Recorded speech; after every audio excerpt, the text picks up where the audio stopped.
Hey there everybody, hope your day is going well. Your creative Thoughtful King here, and welcome back to another Thoughtful Thursday. Now for this one, I decided to go with, some entitled People stories, and I even have one of my own. And hell, because of time constraints, I'm sticking to a few shorter stories that I can read through really quick and then be done with. Okay. Well, let me shift over here first, so that way the stories can just display right here without blocking me too much. The first one, man tries guilt-tripping me into feeding them. Okay. This happened a while ago, but it is still a good one. I figured I would share it. I was walking out of a Chick-fil-A one day when a homeless man asked me for some help for feeding his family. For context, this is a busy area, and within eyesight, there is a Chick-fil-A, McDonald's, and a place called Penn Station. If he would have asked for anything but Penn Station, I probably would have happily given him some money. Penn Station is not cheap. I can't remember exact prices. This man asked for a Penn Station, and I immediately went, yeah, no. He then tried to guilt-trip me by saying his kids will starve to death if I don't help him out. He tried this tactic all the way to my car, and I finally just said, you better get used to McDonald's then, hopped in my car and drove away. I don't know if that's exactly an entitled people story, more of a choosy beggar, literally. I mean, I've gone to bed hungry before, and trust me, empty calories are better than no calories at all. And, yeah, if you're living on the street and you have kids, well, I don't know how you're still on the street. CPS will usually crack down on you like a ton of bricks, but get used to McDonald's. Seriously, if you are that broke, get used to, $2 meals from McDonald's, because that's pretty much the only place that still has $2 meals. Wow. That is something. But, let's move on to the next story. Okay, so entitled person wanted discount for being inconvenienced. Okay, go figure. I work in a call center for deliveries. This customer's package was supposed to be delivered at 4 p.m. We have an app for people to track their delivery, and this lady saw that the truck delivering her package was struck by a semi, and we had to route another driver to deliver her package. She demanded a discount for being inconvenienced. She told me she saw everything on the news, and she wanted her discount or she would cancel. The driver had to be taken to the ER, and she demanded a discount. What? Excuse me? You want a discount for an accident that was completely out of the delivery company's control? Wow. Holy hell. Yeah, that is definitely super entitled. I'm sorry your mother didn't love you enough, but that's not how the world works, or at least not how the world should work. Apparently, according to the comments, the manager gave her the discount, apparently since she's a repeat long-time customer. Honestly, it really shouldn't matter if someone's a long-time customer or not. An accident that was completely out of control of the delivery company should not be rectified by the delivery company, because it's not as though they planned the accident. The driver had to be taken to the ER after being struck by a semi. What the hell is wrong with you? Yeah, wow. Okay, so, let's move on to the third short story. Okay, so, I had a table, just titled, What the Hell? I had a table stored in my garage, my matching dining room set, chairs included. My roommate needed a temporary workbench and decided to use my dining room table.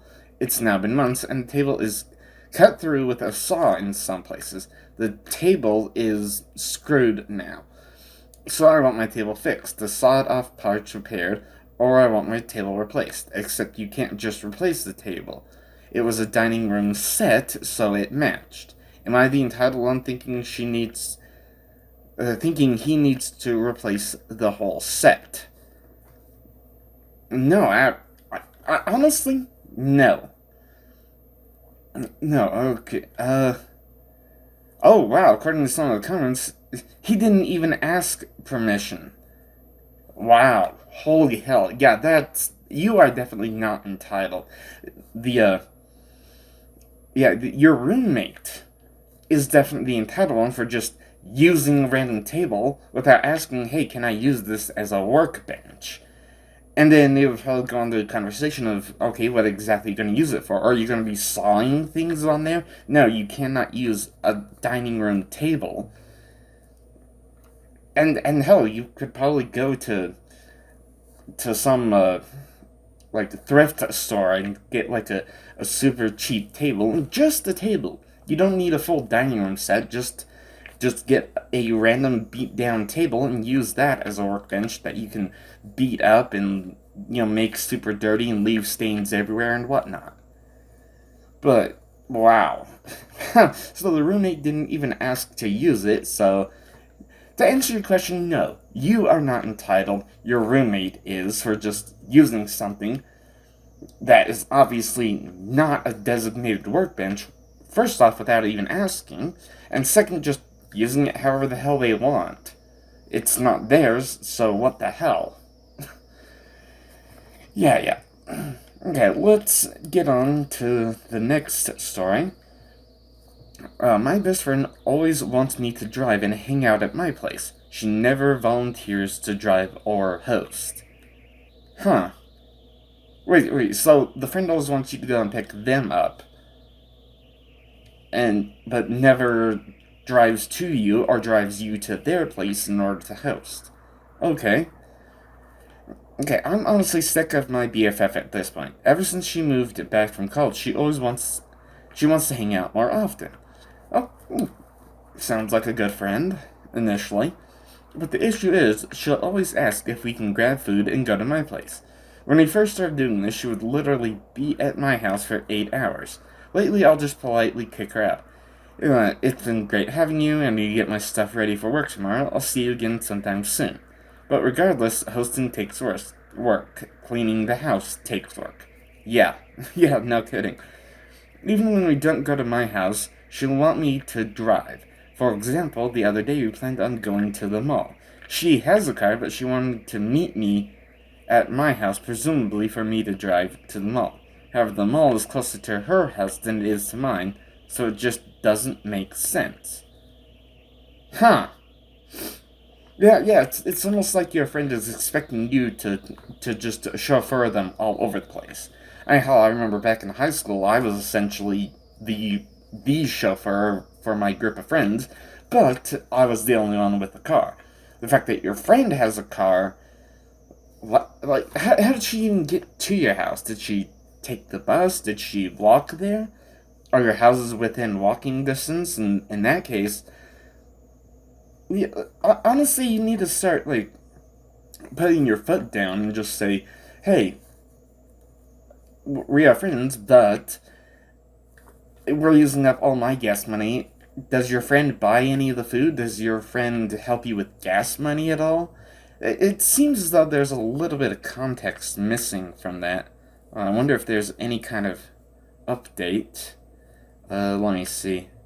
Okay, doesn't seem like there's any kind of update or anything. But, yeah, your friend definitely sounds like the entitled one, just always expecting you to drive places and be the host and hang out for hours on end. I mean, hell, does your friend not even have a job or anything? I mean, after getting back from college, well, depending on exactly where you live, it might be a little difficult to try and find a job in the field that you got the college degree for. I don't know, it's hard to say. Okay, let's move on to the final story here. Okay, so, woman asks for $20 for her kids. Okay, I was in Walmart one day. Why is it always Walmart? And I saw a lady in an aisle asking people for money. She came up to me and asked me for $20. I figured it wasn't a lot, and I could afford to give that to her. But I told her I wouldn't pay for $20. But I told her I would pay for $20 worth of food instead. She could meet me at the register when she was done. I see her through the aisles picking out things, and I'm not really paying attention to what she's picking out. But she meets me at the register as pre-planned. I told her to put her items up first because I noticed that she has a Walmart rotisserie chicken, some Mountain Dew, a case, by the way, and bags of chips. At this point, I was a little annoyed, so I was like, okay, I said, I'm going to give her $20. I'm giving her just the $20. I want to point out that when this woman asks me for money, she said she wouldn't be getting paid for quite some time and that she just needed a little bit of food to feed her kids for a week. What, with one rotisserie chicken, a case of Mountain Dew, and some bags of chips? That's not a lie. It'd be one thing if you got, a couple boxes of Hamburger Helper and some, things of meat and maybe some pasta and some stuff for the pasta, like tomato sauce or Alfredo sauce if you prefer, and maybe a few other things to just kind of fluff things up so that way they last a little while. But one rotisserie chicken, some bags of chips, like I said earlier, it's better to have empty calories than no calories at all. But if someone's giving you $20, get some real calories, some real food, not just chips. Because, potatoes are good, but when they go through the process of becoming chips, so much of the nutrition is lost that they're essentially empty calories now. I don't think I would have been so adamant about the $20 if she had gotten food meant for the kids. Maybe it wasn't my place to say, but I really felt bad for the kids, and I was thinking maybe she didn't know how to budget correctly, so I offered to show her how to stretch out the money if she wanted to. And instead, she told me that I should give her a little bit more so she could feed her kids longer. Excuse me? Someone is offering you how to stretch your money a little further and make things last, and you're just saying, oh, give me more money. No, I don't think so. Hell, even the poster of this, I'm sure you all can guess that I didn't give her any more than was asked for. I just literally said, no, I'm only giving you $20. Yeah, exactly. Absolutely exactly. Yeah, because, hell, yes, you give someone an inch, they take a mile. Wow, that is something. Oh, ended from Reddit on a Walmart story, and this is a story from when from my own living hell of my life that was working at Walmart. Oh, dear God.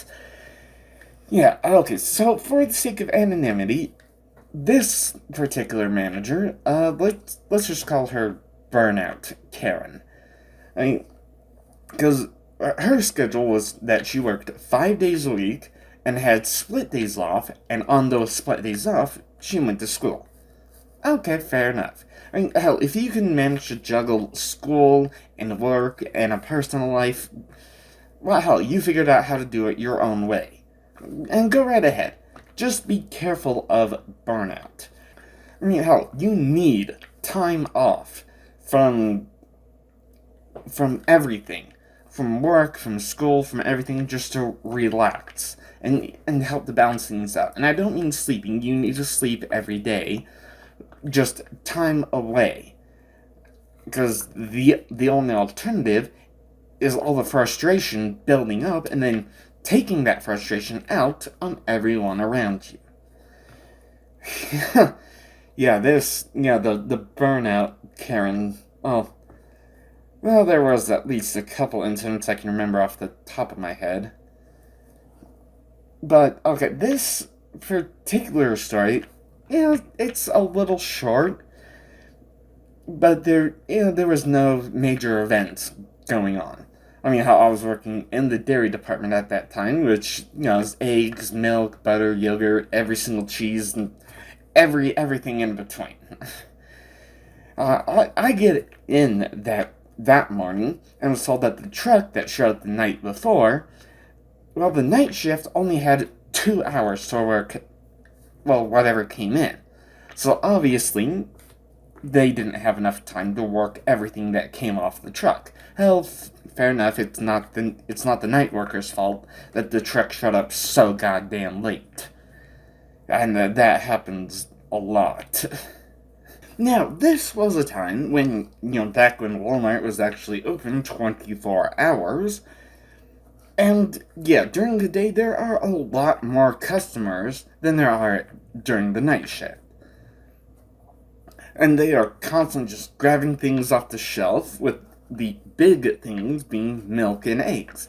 Everything else just kind of goes in, well, more in moderation, just mainly because there's so much variety. Whereas, well, there's milk. Yeah, there's different types of milk and eggs. There's, a different assortment of eggs. But they still fly off the shelf like there's no tomorrow.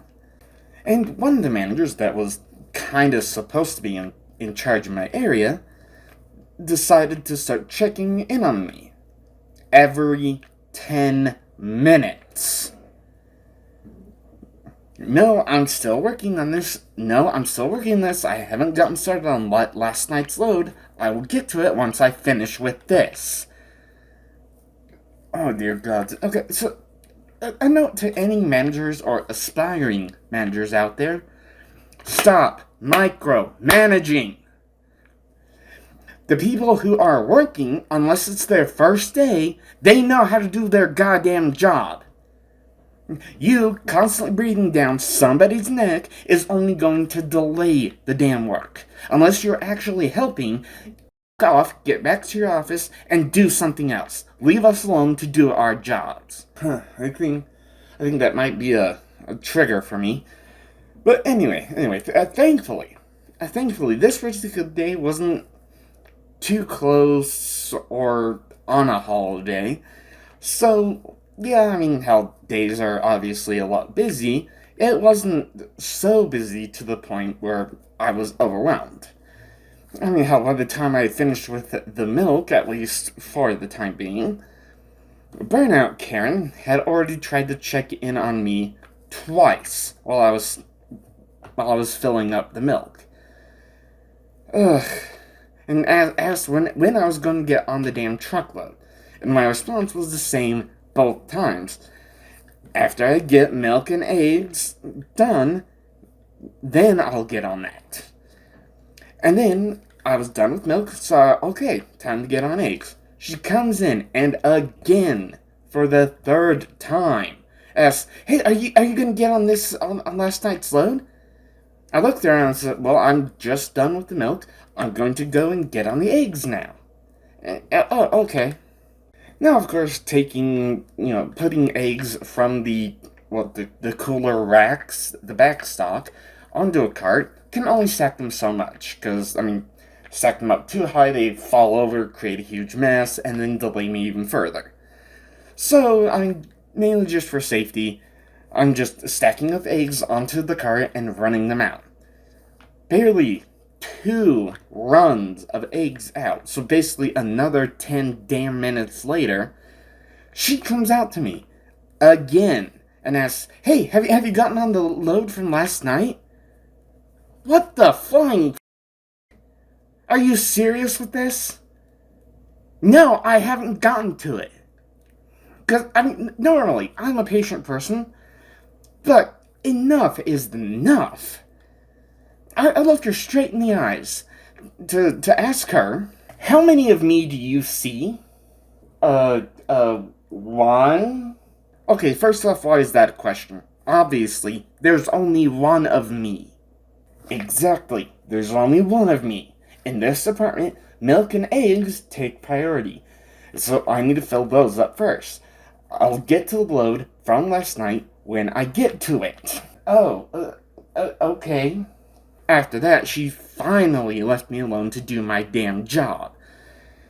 As for the load that, of course, the night shift couldn't get done because of the truck being late, I actually did manage to get through everything. not everything went directly to the shelves. Some of it just would need to be logged into backstock. I didn't have time by the end of my shift to label everything and count it out and then put it onto the cooler racks. And hell, the main reason I actually had the time to get the entire thing done was because I finally told off Burnout Karen, and she stopped bugging me every 10 goddamn minutes. And that wasn't even the big incident with Burnout Karen. Ugh. Yeah, I might get into that story next time, mainly depending on if I get a different idea for a Thoughtful Thursday by the time I get around to recording Thoughtful Thursday 19. But, yeah, we'll see once I eventually get around to it. Okay, well, in the meantime, there's, more comment shoutouts to go through. Well, at least that'll put me in a better mood than talking about Burnout Karen. Yeah, so, okay, this time we're starting off with, top fan Snorlaxer on Pokemon First Gen episode 48, Frick the 4% Safari Zone. Snorlaxer saying, geez, that Chansey is ridiculous. Yeah, absolutely. I'm just, what in the hell? God damn. Like, because it was like, 5 hours, I think? Just raw footage? And then edited down to just over an hour. Most of that was on double speed, and it's just, come on, damn it, where the hell is Chansey? Damn it. But, yeah.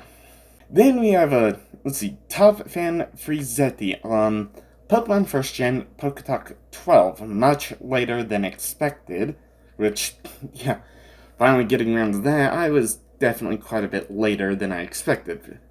But Frizetti says, you should give Surf to all your water types. It's one of the best water moves in the game. Okay, you are correct. It is definitely one of the best and most powerful water moves in the game. But that would be kind of dull. Just, okay, everyone can use Surf. Okay, Surf, now you. Surf, you. Surf. Especially given just how many water types there are in the game. Yeah, it would be kind of dull. That's kind of why I set the, I guess you could almost say limitation on myself that, hey, one Pokemon gets the TM, and that's, or, no, HM. There you go, one Pokemon gets the HM, then it gets stored in the PC to gather virtual dust forever. Okay, then we have, okay, yeah, wow, a much older video of Frizetti on, what was it, Super Mario 64, Super Mario 64, episode 2, Wandering Aimlessly, Frizetti saying, good episode. Well, thank you for that. I was, when I finally figured out how to properly format videos in rendering, so I could actually push them out faster. I mean, how Super Mario 64, there's, like 2 or 3 different episodes? I wish I could have just completely re-edited from the beginning, but by the time I realized what had gone wrong, I had already deleted the master files. Oops. At least I've learned my lesson. Yeah, I've learned my lesson, and I'm holding all the master files until I actually review the finished product. That way, if I do need to start all the way over back from the beginning, well, I can. Ugh, I really don't want to, but I can. And hell, I'm still holding over 500 gigs of master files on my computer because I just refuse to move them to the recycle bin at all. Yeah, then, let's see. Okay, so we have, after that, Frizetti on Wild Wednesday 21, the Pokemon Theory, Blue stole his SSN ticket, Frizetti saying, interesting takes from you on Proto Mario's video. Yeah, well, thank you.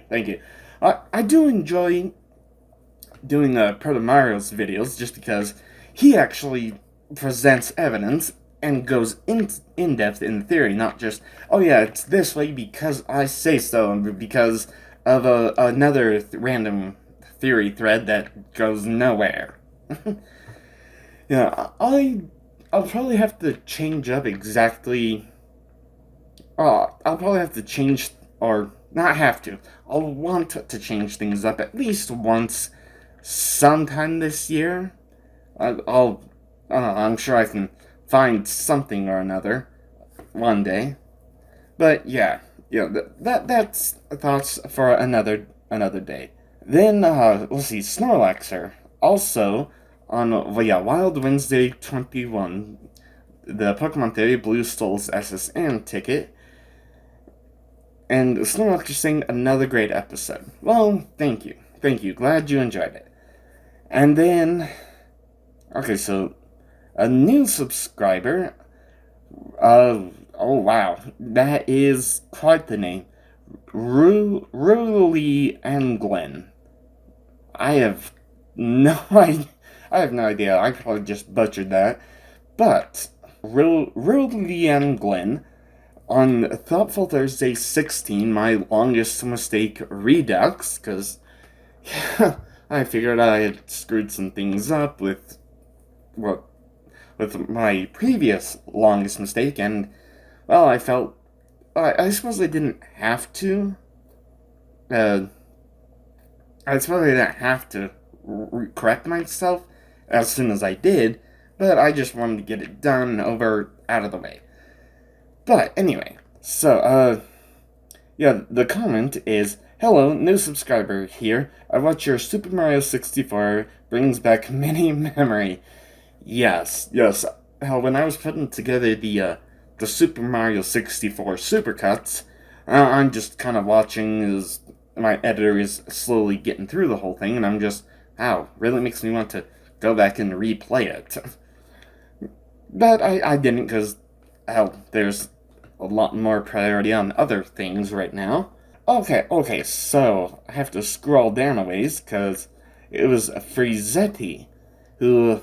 Yeah, Frizetti replied to Fake Doggo saying, because, Fake Doggo it was on Pokemon First Gen Stadium Bonus Episode 5, Getting Difficult. Yeah, and then Fake Doggo quoted me right at the beginning, and Frizetti replied saying, "He's my favorite YouTuber." Well, thank you, Frizetti, thank you for that. At least at the time of recording this, I haven't gone to watch your videos, but I will eventually. I don't know exactly when.